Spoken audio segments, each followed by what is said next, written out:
little bit about Dr. Miranda. Caitlin Miranda, PhD, is a licensed clinical neuropsychologist who specializes in cognitive and emotional changes that can arise in the context of aging, illness, and trauma.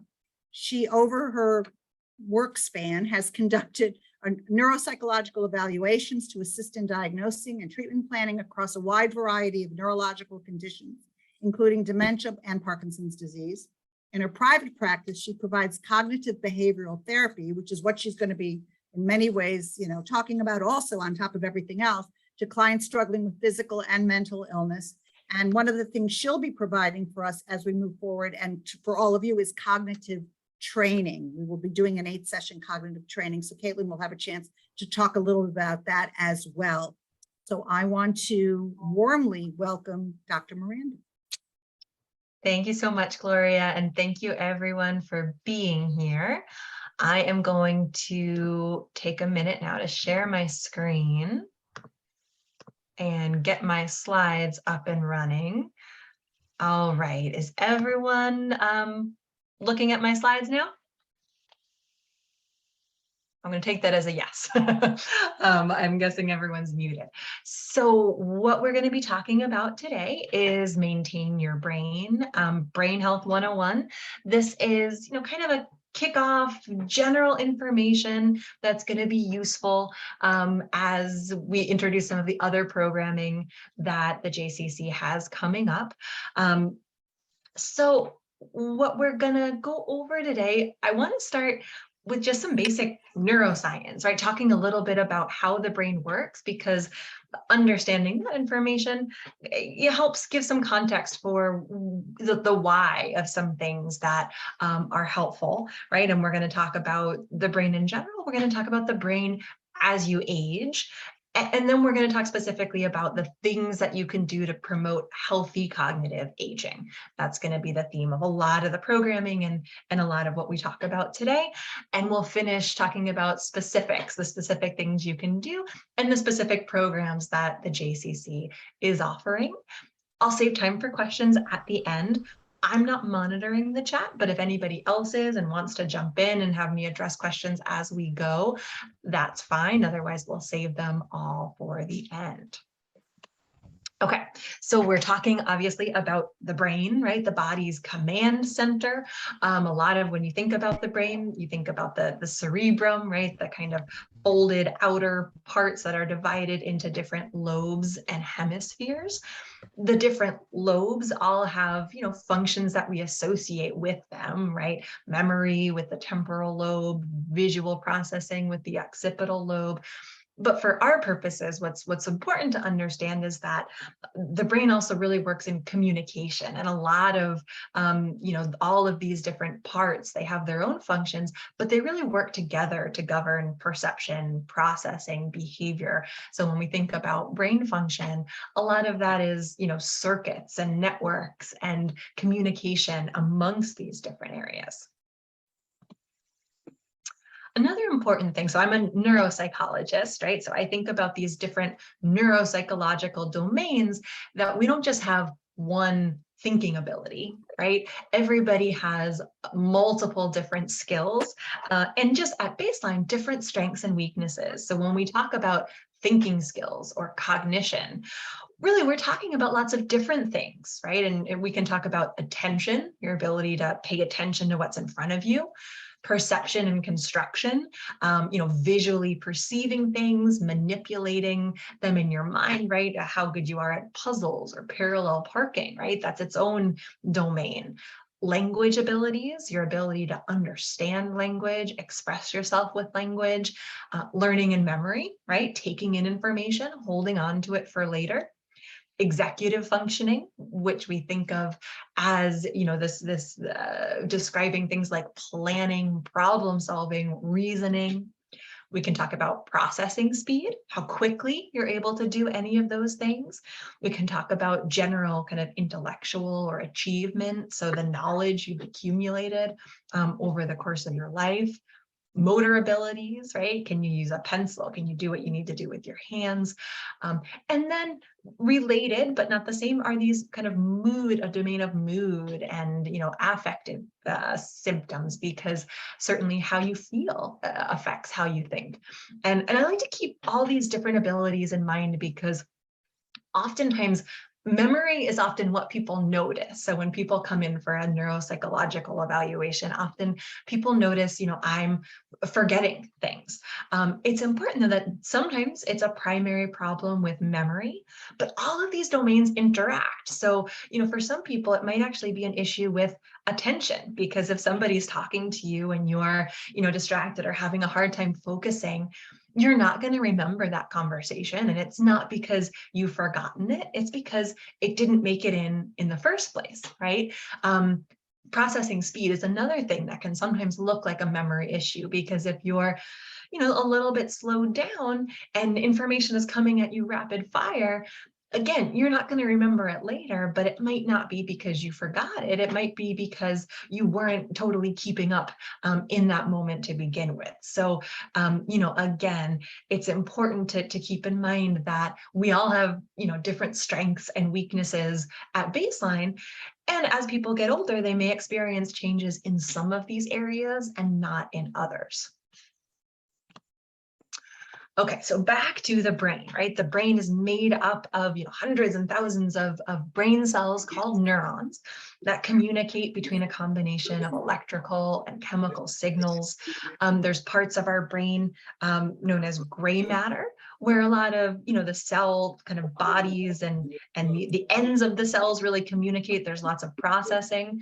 And then there's areas of the brain described as white matter, where it's a lot of those areas of communication, right? Where you can think of the brain cells, they've got the ends and then they have a long skinny center that is kind of covered in this fatty insulation that help brain cells communicate more efficiently, right? To connect with one another, to communicate among these different areas. And there's a saying in neuroscience that neurons that fire together wire together. And that's this idea that the more, you perhaps repeat something or practice something, you have these neurons that are having the connection between them strengthened, right? So with practice, you're making these strong connections. This is also the neural basis for memory, where you're associating certain things. And the more you're doing that, the more you're kind of strengthening the connections between certain neurons and strengthening abilities in that area. So we'll come back to this idea, right, of how kind of using certain areas and practicing in certain things has really impacts your brain at a neural level. Another just basic underlying point is that blood flow to the brain is really important, right? This is true, obviously, across the body, but the brain has really high energy needs. It's a very active organ, and although it's only about 2% of your total body weight, it receives 15 to 20% of the body's blood supply. So there's blood vessels all throughout the brain to oxygenate the brain. And brain tissue is really responsive to, lack of oxygen, lack of glucose. And that's why sometimes you'll hear the saying that heart health is brain health, because if there's disruptions in blood flow, or if your blood vessels are not as healthy as they could be, that can have an effect on the brain. And so, obviously, as we age, our bodies change. Our brains change. There tends to be some volume loss as you get older, and there's lots of changes at the cellular and molecular levels that we're not going to go into in detail, right? But there are some of these changes.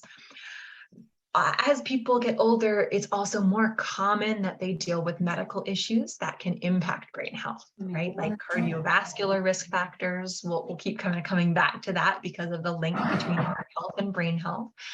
Diabetes, falls and injuries, sleep disorders, mood disorders, certain medications that can affect the brain. So aging affects the brain.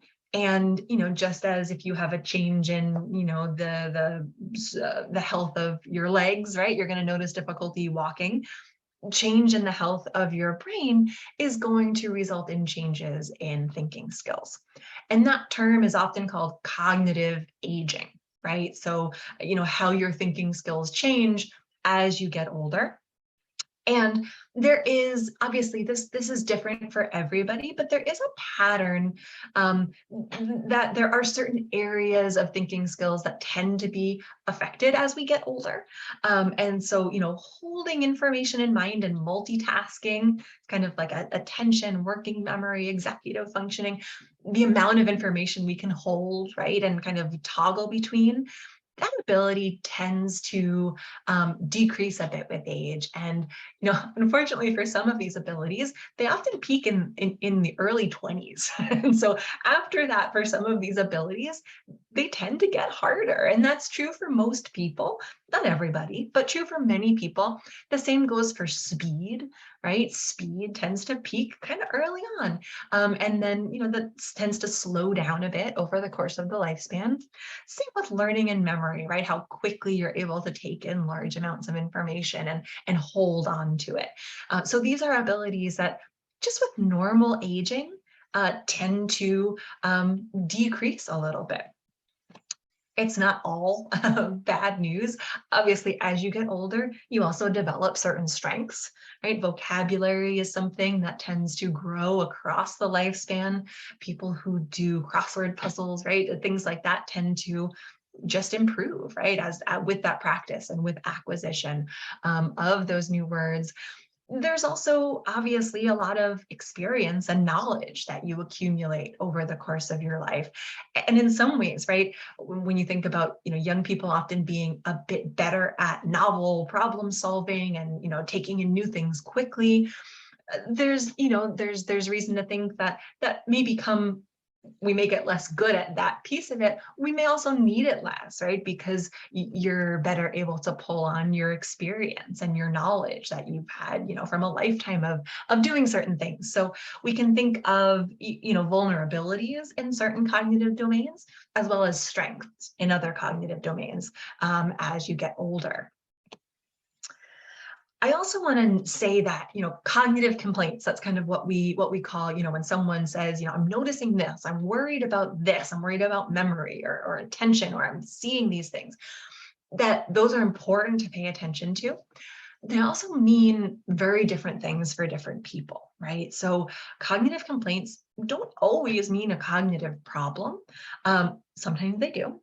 Sometimes they don't, right? So sometimes people are really sensitive to the changes of normal aging, right? And so what they're picking up on are entirely normal changes in certain domains.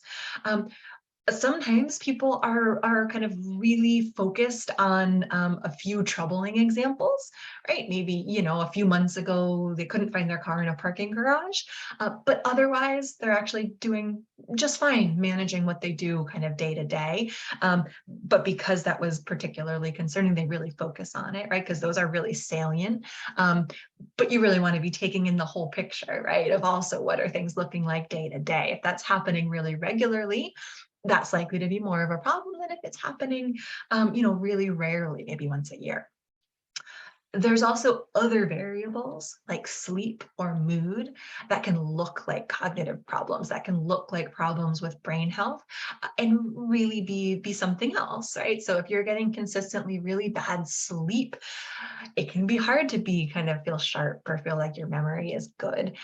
Same thing if you're feeling really anxious often or very depressed. That can also make it hard to think clearly and yet not be an indicator of brain health. For other people, cognitive complaints could be an indicator of a problem with brain health, right? I just wanted to kind of put a note out there that these can be very different things for different people. Important to bring it up with a doctor, with somebody you trust, but not always necessarily kind of a troubling indicator. What people worry about is often dementia, right? So dementia is this, when we think about cognitive health, on one side, there's entirely healthy aging, may progress to some mild cognitive concerns. And then at the other side is a category of dementia, which is an umbrella term for lots of different conditions that affect thinking skills to the point where they start to interfere with what you're doing on a day-to-day basis, right? Dementia generally involves a buildup of harmful proteins in the brain, the death of brain cells, the loss of connections among them. Alzheimer's is the most common dementia, but is not the only one. And so certainly dementia itself is also a spectrum. So many people have a good quality of life with mild dementia for many years. Certainly more severe dementia is very limiting. The biggest known risk factor, right, for dementia is age. And so if you look over on the other side, you see the chart. You can kind of ignore what's on the y-axis there, the incidence, because that's not super meaningful, but I'll tell you in percentages what is a bit more meaningful. In the decade of life of the 60s, a dementia diagnosis is not common. Around 2% of people are diagnosed with dementia in their 60s. That's, what we may think of as early onset or earlier onset. Each decade of life comes with a slightly increased risk, up into the 90s. People who are in their 90s, around 33% might meet criteria for a dementia diagnosis, which is, again, not the majority, but certainly it becomes much more common. Other risk factors, right?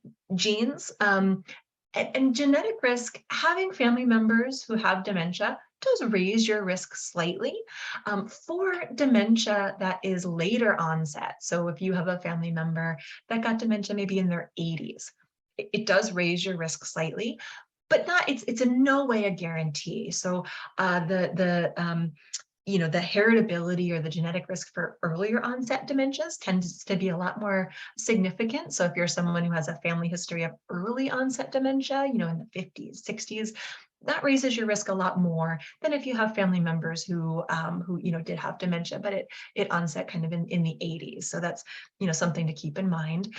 Head injury, stroke, other risk factors for dementia. I think there's been a lot more awareness of dementia, and certainly there's more people overall, just because we have an older population, that sometimes people lose sight of the fact that dementia rates as a percentage of the population are actually falling. And this may be because of, lifestyle changes, better awareness, also, healthcare interventions that target, stroke prevention or blood pressure control, that over the last few decades, dementia rates have actually fallen, even as I think you hear more about it. There's more awareness and more concern. Okay, so that's kind of some general background information. What can we do? What do we need to be thinking about? So I want to introduce two concepts that are important. The first is brain reserve. And this is just the idea of, keeping your brain healthy. If we use the computer analogy of your brain kind of as your hardware, as the actual, computer that you're using, keeping the number and health of neurons and synapses there.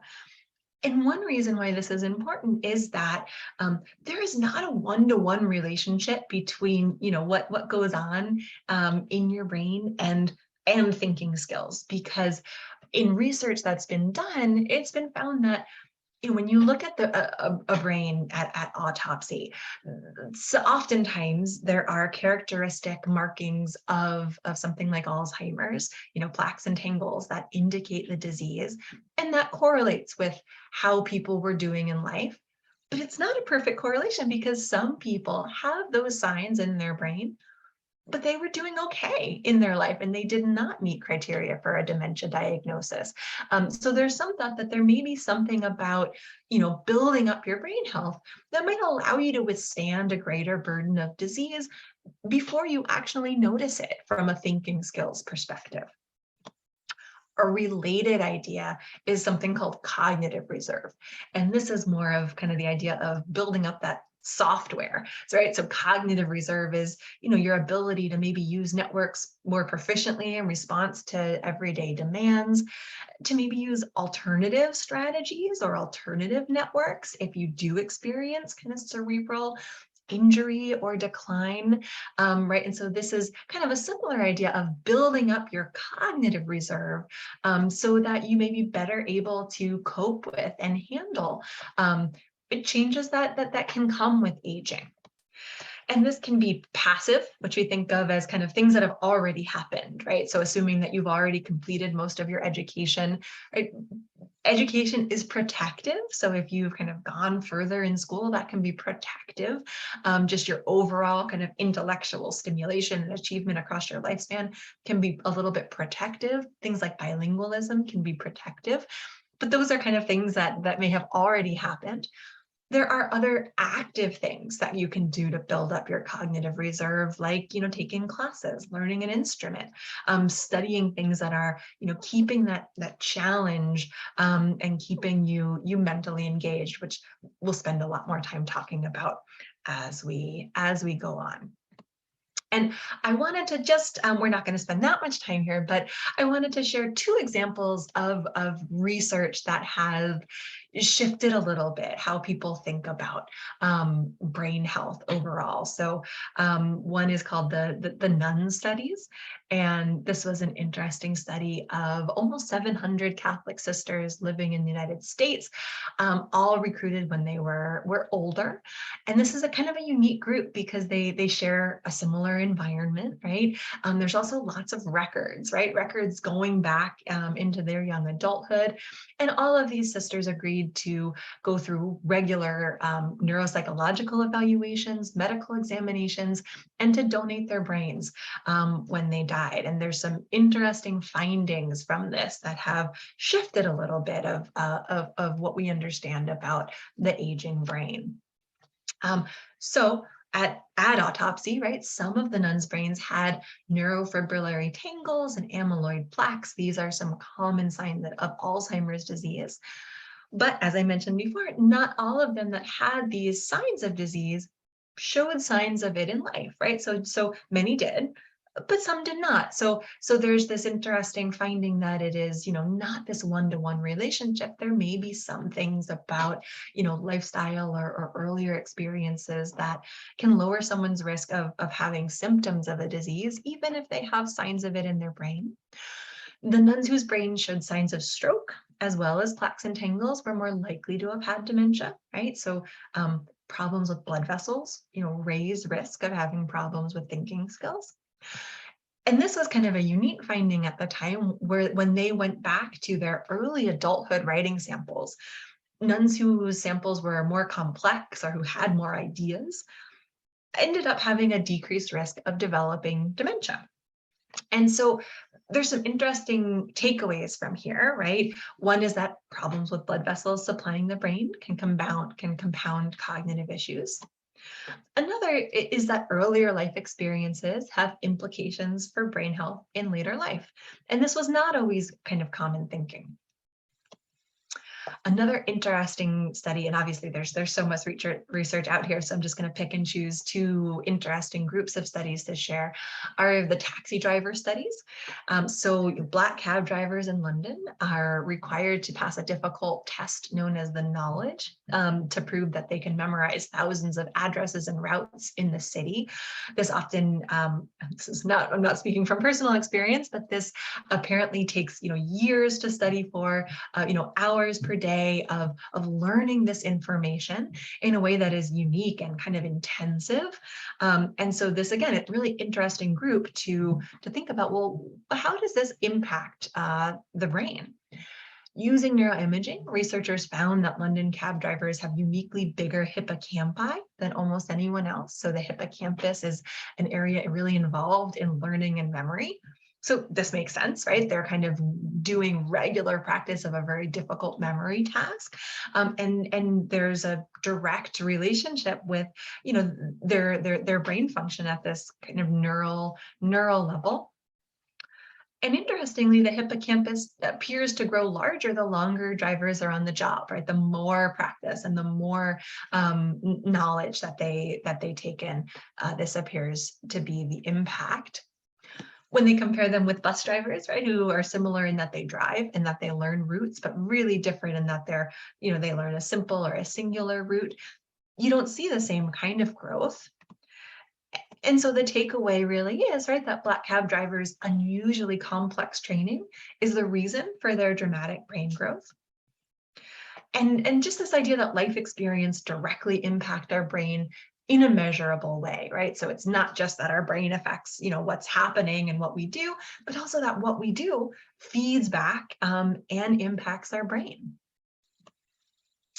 Another kind of takeaway from this is you may have heard the term neuroplasticity, right? Just this idea that our brain's development is dynamic across the lifespan, that certain lifestyle choices or activities are known to shape the brain and cognitive skills, that the brain is responsive to new experiences, and that even some people who show signs of brain pathology, right, or brain disease can continue functioning well.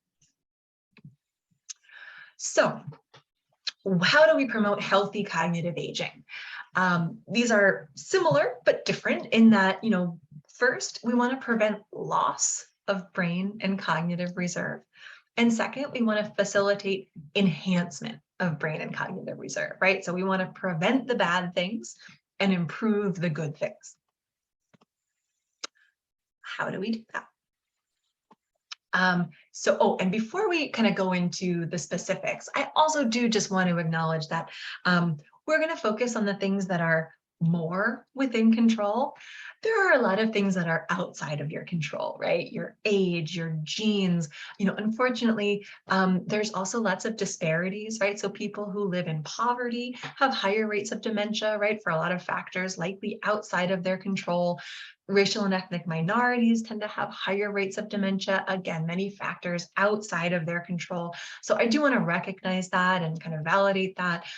Obviously, we're going to shift to focus on some of those things that may be more within your control, while recognizing that certainly that is not everything, and that for some people are going to have more control than others. So let's start with, how do we kind of prevent the bad?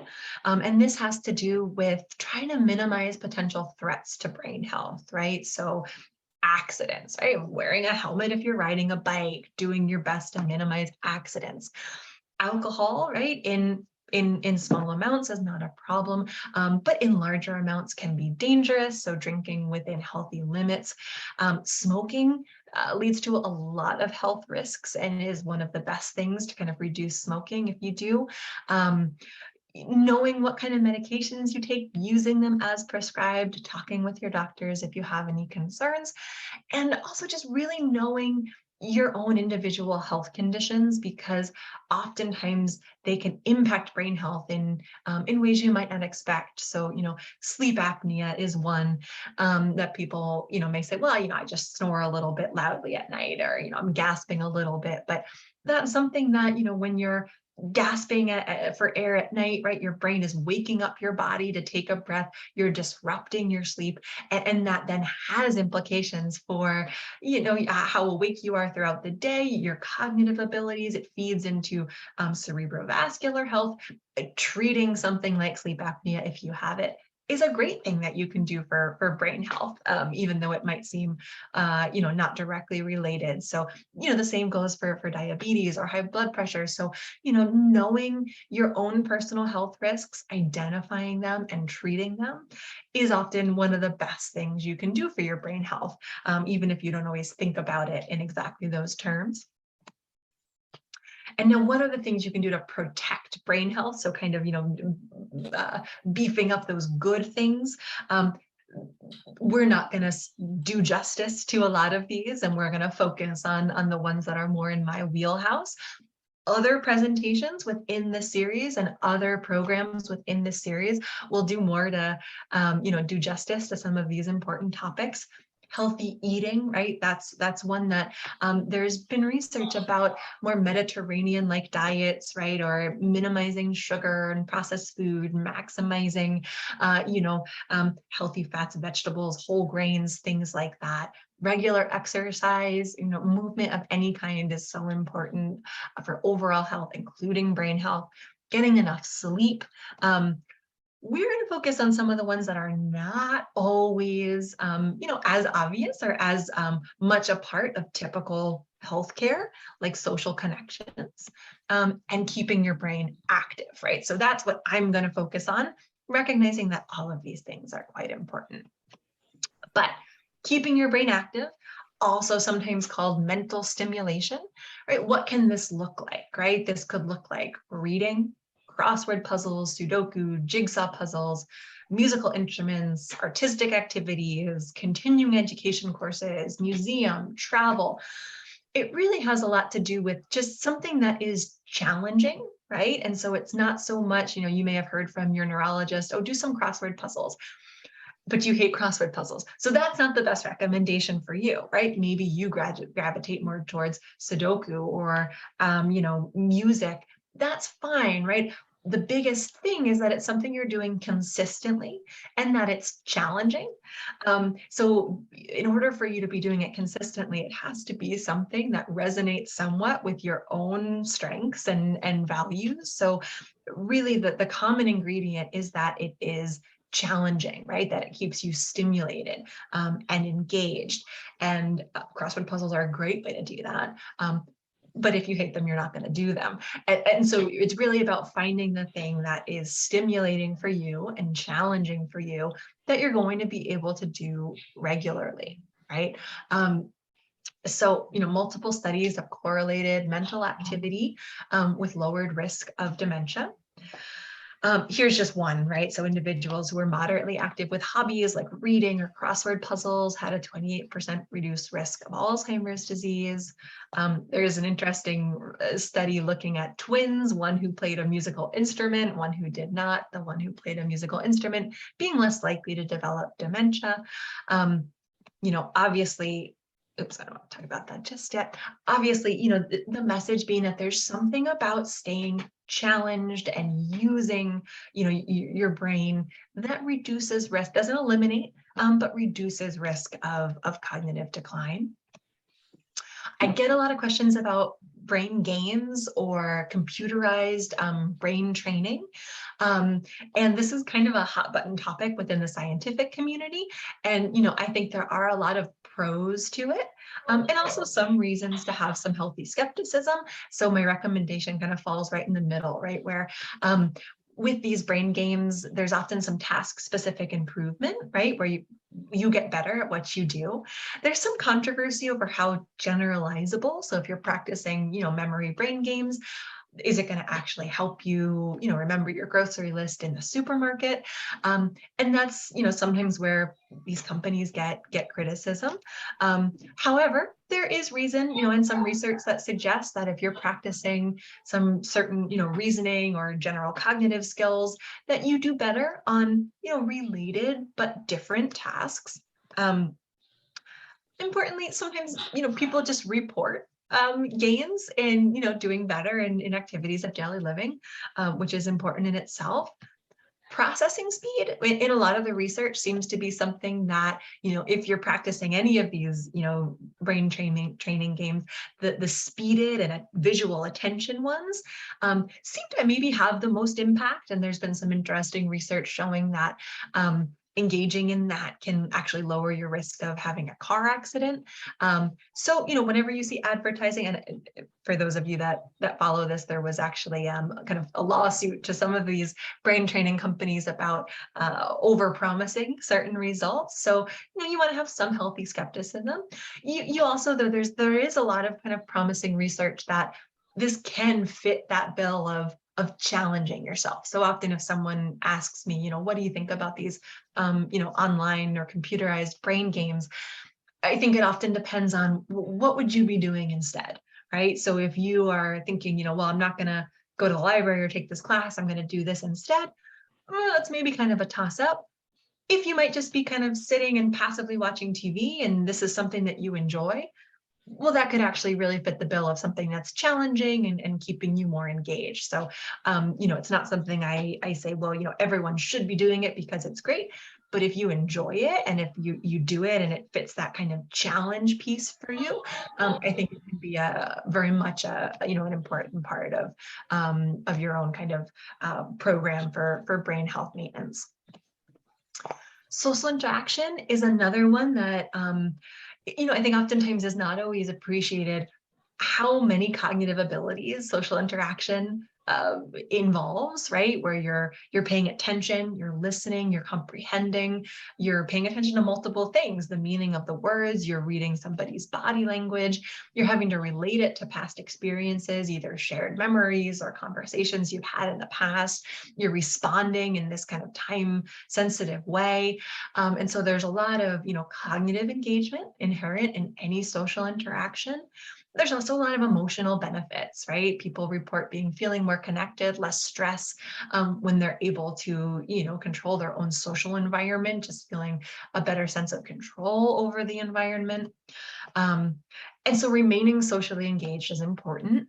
Just like all the things we talk about, this may look very different for different people, right? So it can look like socializing with family, socializing with friends. It could be in person, it could be over the phone, it could be over Zoom. If you're still working, it can look like your colleagues, right? It can look like your neighbors. You could become involved in organizations as a member, a volunteer. There's so many ways to do this.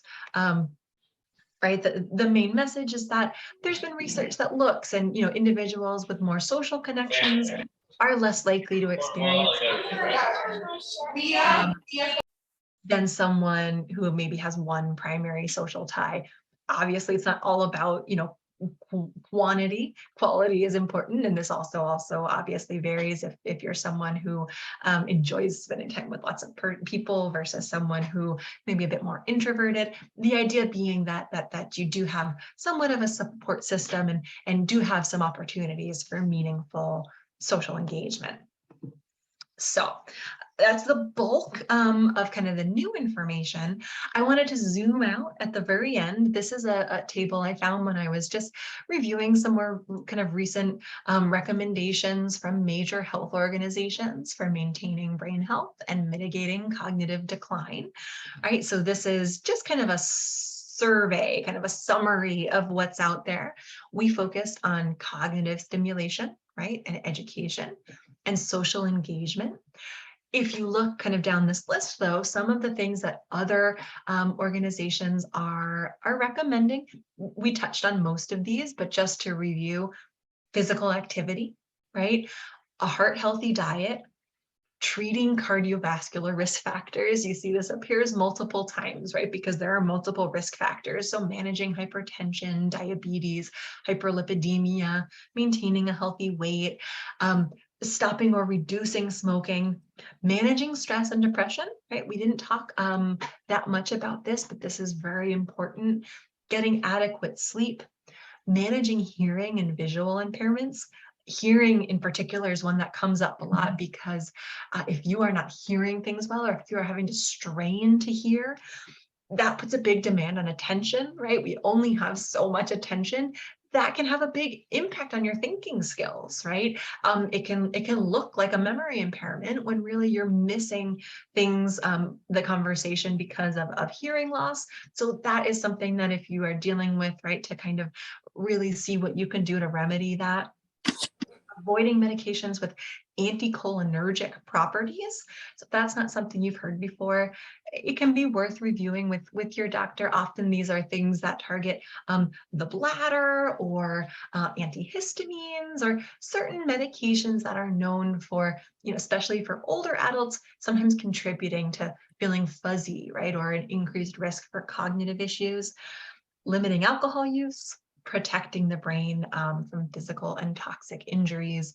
And that really kind of, casts a wide net of all of these different things that are worthwhile when you're thinking about maintaining brain health.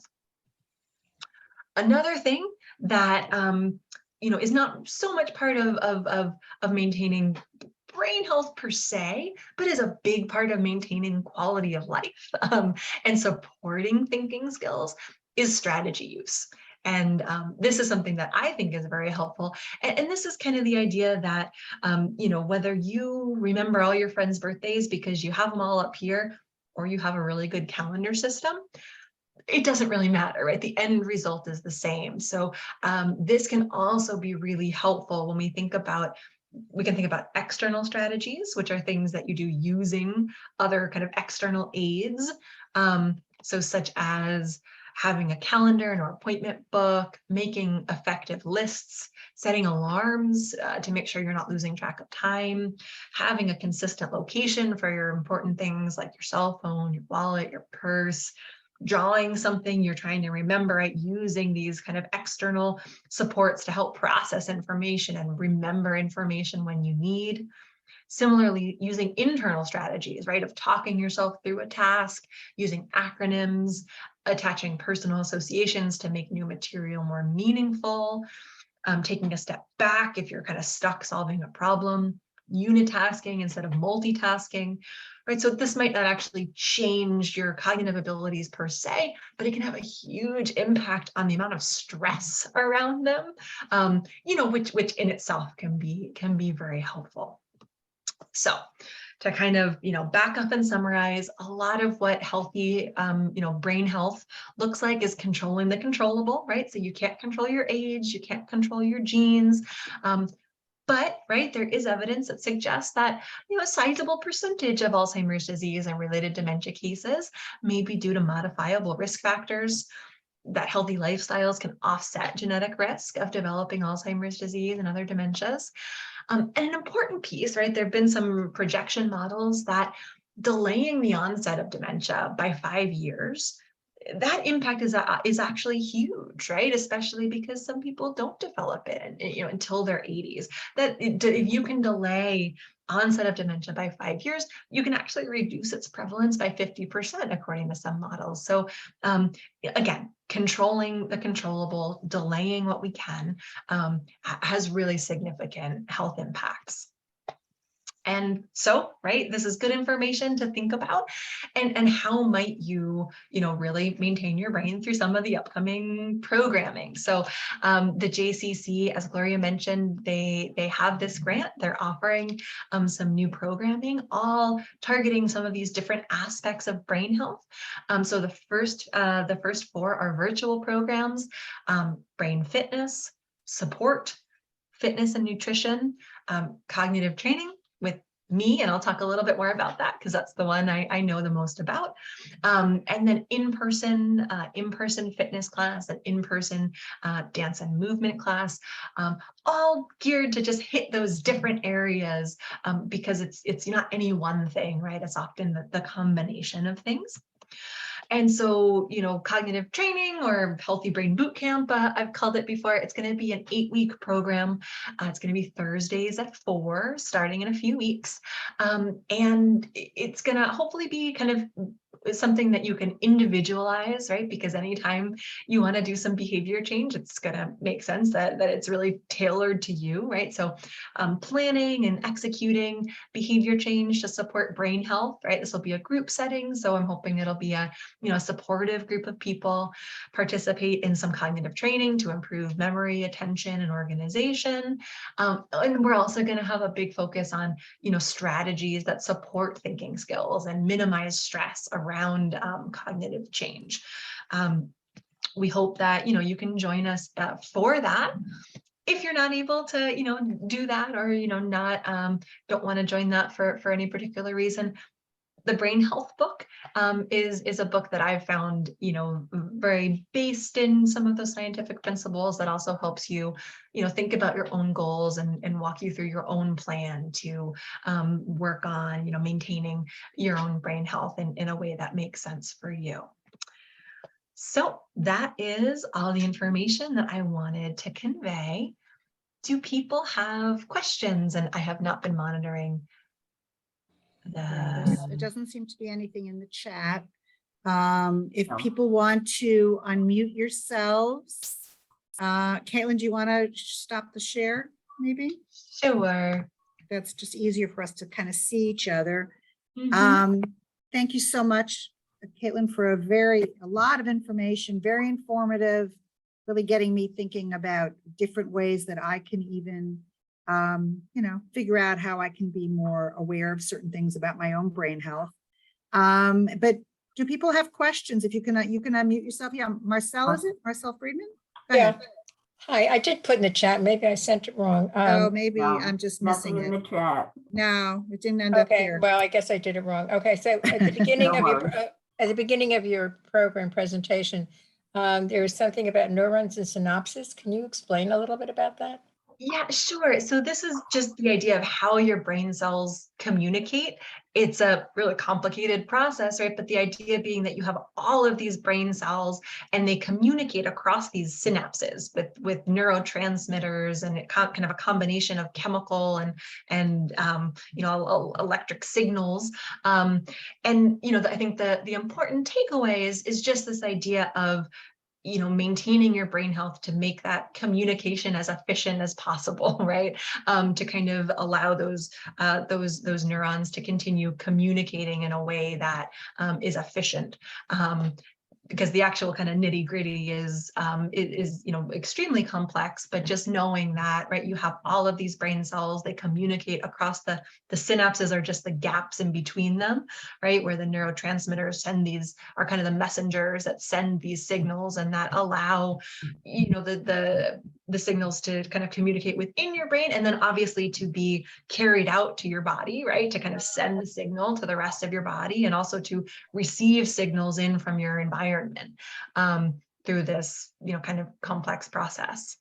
So with your Thursday afternoon programs, they'll be starting in a few weeks. Do you have to be a JCC member You to? do not have to be a JCC member. There is a fee for the program. What we can do is all of you, I think, have my email because you registered with me, and I think I have all your emails. We're going to send out a listing of all the classes with all the vital information that will specify the dates, the times, because they're all different depending on when they begin. Some are 4 sessions, some are 8 sessions. Once we're done with all the questions, maybe Pam can actually very quickly go through them and just give you some basic information about them. We will also have a follow-up presentation, and we will have probably monthly presentations like this one. We will have one in October with Dr. Apsar from Stony Brook, who will be talking about the pillars of health and really talking about the various pillars, which what we're calling, which are things like nutrition, cognitive training, exercise, etc., brain fitness, and how they impact brain health. So that's something I want you guys to all kind of be on the alert for, and we'll give you more information on that. October 13th. Thank you. October 13th. Thank you very much. Thank But you. but let's all ask our questions, and then after that, Pam can kind of be more specific about some of these things. Oh, okay. Thank you. Any other questions, guys? I see a hand up from Yes. Natalie. Go right ahead, because I can't seem to see it. Okay, I think I unmuted myself. You did. Okay. In the population that I spend my time with, we are aware of, I forgot my key, I rearranged my closet, now I can't find anything, I didn't show up, I didn't remember. When do we really start to worry? I love the fact that a lot of this is within the normal part of aging. When do we be concerned? Because when I'm with my family for the holidays and I say, oh, I forgot this, everybody looks at me like something's happening, but I know I'm functioning and I know I'm organized at this point. When do we start to worry? Yeah, I think that's it's a difficult question, right? I think it also has a lot to do with yourself as well, because oftentimes subtle changes are often, not tremendous cause for concern. When it becomes a more dramatic change for you is often when, I say to start talking a little bit more about it. So when it becomes something that is, maybe a little bit outside the realm of normal for you, right? Not just forgetting the name of somebody that you met a few times, but forgetting the name of someone really close to you, right? Or not just, forgetting occasionally, where you put something, so you reorganize your closet, it's really hard to find for a while. After, 6 months or a year, do you now have a better grasp of it or not, right? So things that are a little bit more notable. It's also, I think, never a bad idea to bring it up with, with a doctor, just who knows your own, health conditions and risks, because it's always something it's this delicate balance of, you always want to kind of have it in the back of your mind, But if you're always thinking about it, anxiety is not great for thinking skills, right? So it's kind of this awful conundrum where you don't want to neglect it. And you also don't want to be focusing on it so much that it's interfering with your thinking skills, right? And so I think what you're describing is very common, and that what you're looking for is more dramatic change, more steady decline, more frequent instances of things that you find really kind of not typical for you, and starting to really interfere, like missing bills, or not taking your medication as prescribed, having a hard time keeping track of appointments, those things where it's really starting to get in the way. Okay, thank you. Okay, that was helpful and reassuring. Thank you. We have some hands raised. Mike, do you have your hand up? No, oh, you just look like it does. Okay, it could be probably my computer. Oh, I see Okay. Andrea, I see with a hand up. Oh, go Hi. ahead, Andrea. Go ahead. Yes.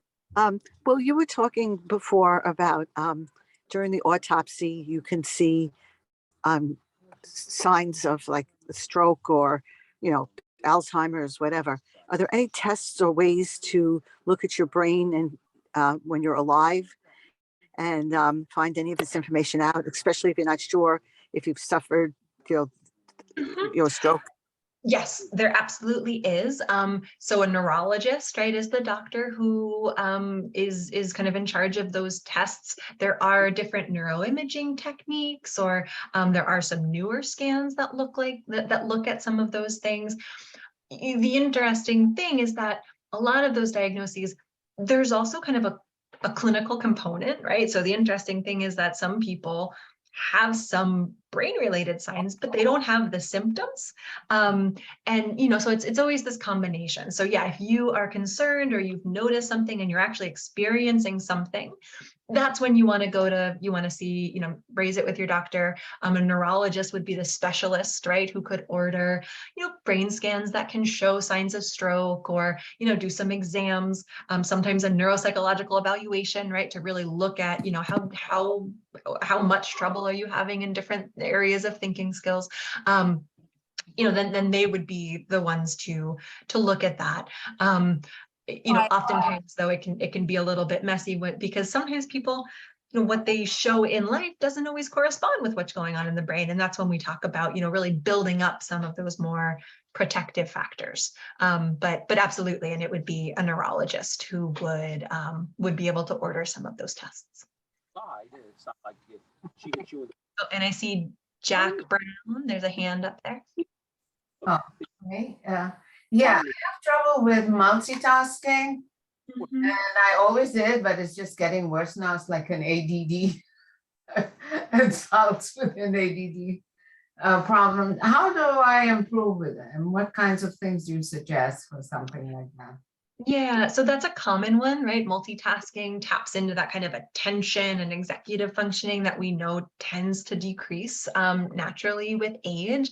I think the biggest thing is to not multitask, right? Which actually is something that even when I work with much younger people, right? Sometimes people overestimate how good they are at multitasking to begin with, right? Where the amount of attention we have is finite, right? We can only pay attention to so many things at once. So, oftentimes it's just getting into the routine of doing things stepwise, right? Or prioritizing one thing over another. That can be really hard. Oftentimes, one of those more internal strategies is narrating to yourself, right? Almost, even if it's just in your own mind, because it's not uncommon to walk into the kitchen and forget, what you came in there for when you have lots of different things, in your mind, and to kind of, it can become more automatic. It takes practice, right? Of, once you start a task, of keeping that, almost like you're, narrating your own experience of, okay, I'm staying focused. I need to get this out of the kitchen and I'm going to just focus on this until, right? You can say it out loud. You can say it in your own head, of just helping yourself, because anything that you do that you've done for many years is hard to shift, right? And so if you've always kind of been used to having lots of things in play, it might take a little bit of shifting, right, to get to a different place. But yeah, practicing some of those skills of, maybe being a little bit more intentional about, what order you're doing things in, choosing one thing, wrapping it up, or leaving it in a place that you can, leave it to move on to the next. Is some of the strategies that might be worth practicing. All the money goes in and they pay people to Thank you. gather plastics out of the ocean. Any other questions? Just, Go ahead, Oh. Andrea. yeah, one last thing. With the MRIs, is there any kind of negative side effects for having more than one MRI in a short period of time? I don't believe so. Again, that's going to be better discussed with your medical doctor, right? I'm a psychologist, but I don't believe so. No, and I think for all of those exams, right? Oftentimes, if they're medically necessary, right, then with the MRI there's not, right? With CT scans, sometimes, but again, if it's necessary for medical care, it almost always kind of outweighs the risk. So again, you want to talk about that kind of specifically with your doctor, but getting the information is often helpful, and especially with MRI, you don't need to be concerned. Ban them to, there's ways of getting around it, no. Great. Oh, Oh, Jo- Joanne, Yeah, Yeah. Joanne, go ahead. but Joanne is muted. I'm gonna muted, ask- Ann. There we Yeah. go. Sorry. I was just curious, if someone has diabetes, even if they're well controlled, how does that affect the brain? So if it's well controlled, that's going to have much less of an effect, right? The bigger concern is having uncontrolled diabetes, right, or other factors. The mechanism is through the health of blood vessels, right? And so, if you have diabetes and it's well controlled, that's good. The bigger concern is when it's not well controlled and when it has impacts on, the blood vessels throughout the brain and body. Thank you. Mhm. Great. Anybody else? It's a big chance. I only see one screen at a time. Oh, I see everyone. You see everyone? Oh, you're good. I can't quite figure Oh. that out. Somebody on Yeah. the, I see everyone. anybody else wanna, you're certainly welcome to call out as well, so we don't call on you, just It's feel on free to mute, call out. Oh, Barry Schwartz. It doesn't look Okay. like a berry, but No. okay. Not Barry. It's actually, it's actually Jane. Hi, Jane. So very informative. I just wanted to thank you for this presentation and ask if you will be doing really the same presentation anywhere else in Nassau County anytime soon? Not on the schedule, but if you want to talk to Gloria or, or if you want to talk to me, I'm happy to provide, my email. It's not on the schedule, but if you know of a community center or venue where it might be helpful, if you reach out to Gloria, she can give you my email. And I'm open to Okay. doing it. I have Thank it you done. so much. And we are recording this, so this will, if people want a copy of this, we can send it out. We will put it on our website, so you certainly can access it definitely. if you need to, which might be what people are asking for, that they can access it on our website. And again, I just want to remind you, and maybe this is a good chance for us to wait a moment and have Pam come on. Remember, this is a kickoff for Caitlin to really have an opportunity to kind of share a little bit about, you got a little taste of her view of how to maintain brain health. And then she's going to then be able to give you 8 sessions of actual cognitive training if you're interested. So this is a beginning of something, as well as some other programs. So Pam, why don't you share with everyone a little bit about it, the programs? We're not going to spend a lot of time, but just even a few minutes would be great. Absolutely. And one of our presenters is Talk into the on- mic, Pam, it's hard to hear you. Yes, I'm sorry. I'm going to start with Mondays, and I'm also going to say that Dr. Shelley Pacer is on with us today, and she will be presenting Maintain Your Brain Through Brain Fitness. So that will be 8 sessions, which will be done virtually Mondays, beginning on October 24th and running through December 12th.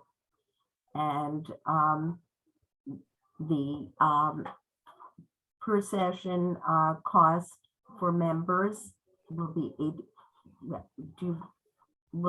there's a member and a non-member rate for that. And for any questions about that, we will be happy to send you the detailed information.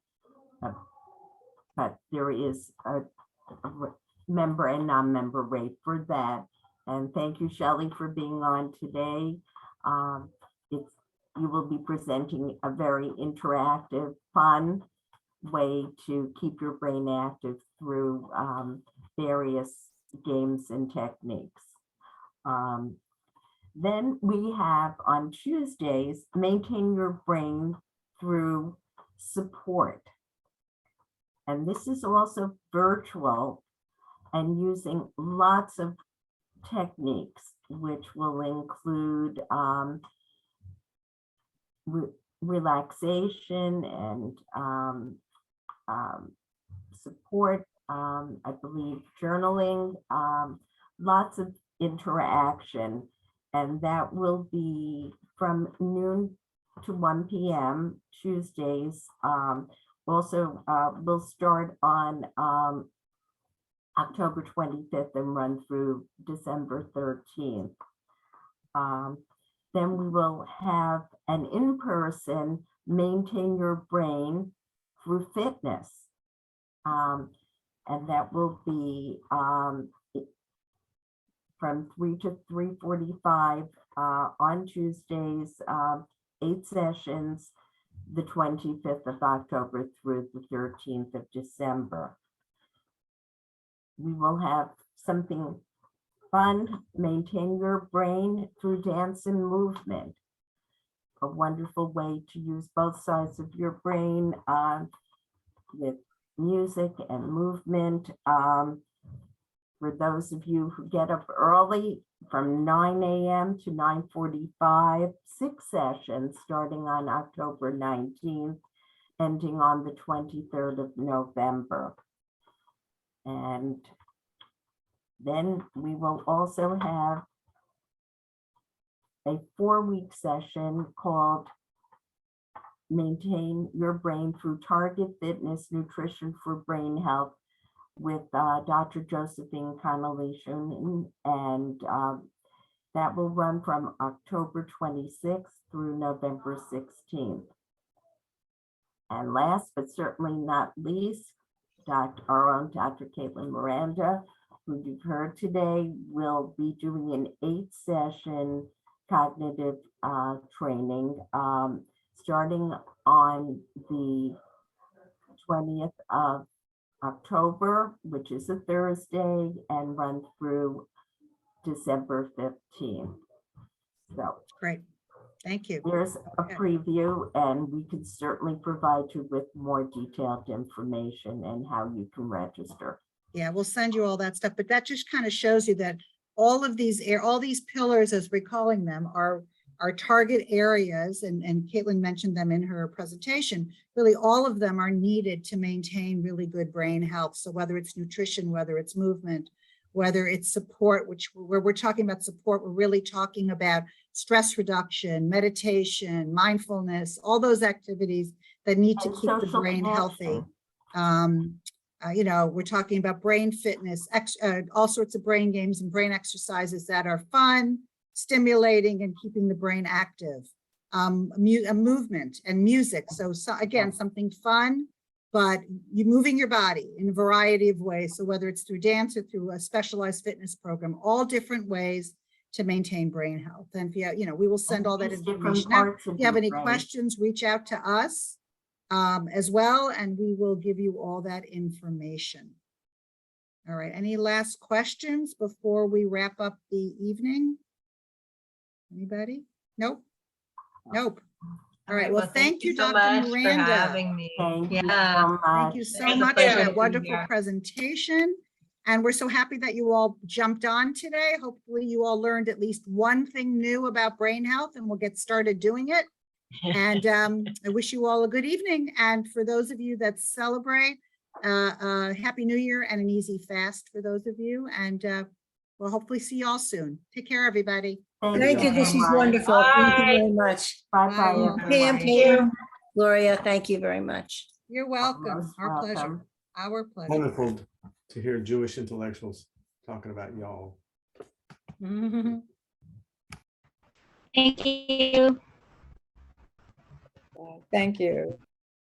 Okay, everyone. Okay. Stay well.